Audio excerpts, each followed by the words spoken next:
9வது ராத்திரி நவராத்திரி.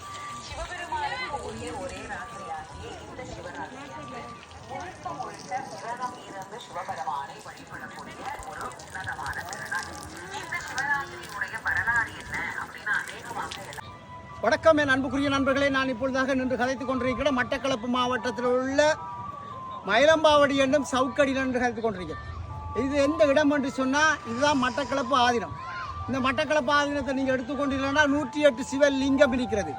இந்த லிங்கம் சிவராத்திரியை முன்னிட்டு பல்லாயிரக்கணக்கான மக்கள் வந்த வண்ணம் இருக்கிறார்கள். வந்தது மாத்திரமல்லாமல் இறை வழிபாடு செய்துவிட்டு அதோடு அதற்கு எண்ணெய் காப்பு சாத்தி கொண்டிருக்கிறார்கள். இது ஒரு அரிய நிகழ்வு. அது ஒரு வருடத்துக்கு ஒரு வருடம் வர ஒரு அரிய நிகழ்வு, அதாவது சிவராத்திரியில் நடைபெற ஒரு அரிய நிகழ்வாகவே காணப்படுகிறது.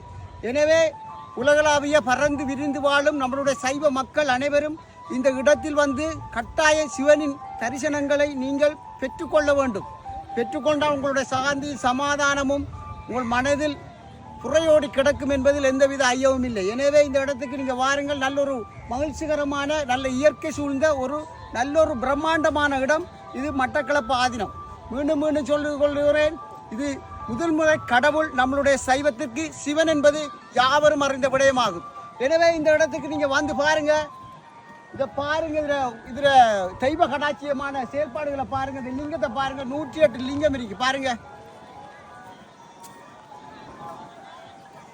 இலங்கையில் பல தேசத்திலிருந்து வந்து கொண்டு இந்த மக்கள் இன்றைய சிவராத்திரியை முன்னிட்டு எண்ணெய் காப்பு சாத்தி கொண்டிருக்கிறாங்க. ஒரு லிங்கத்துக்கும், அதாவது 108 லிங்கத்துக்கும் சாத்தி கொண்டிருக்கிறார்கள்.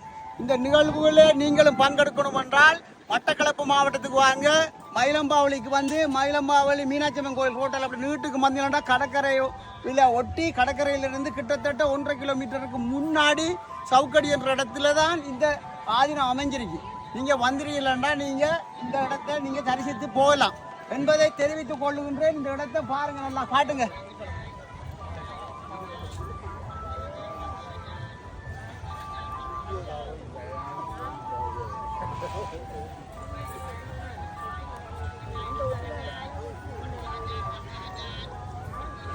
என்று பரவா உங்கள் அன்பி செல்வேஸ். நன்றி, வணக்கம்.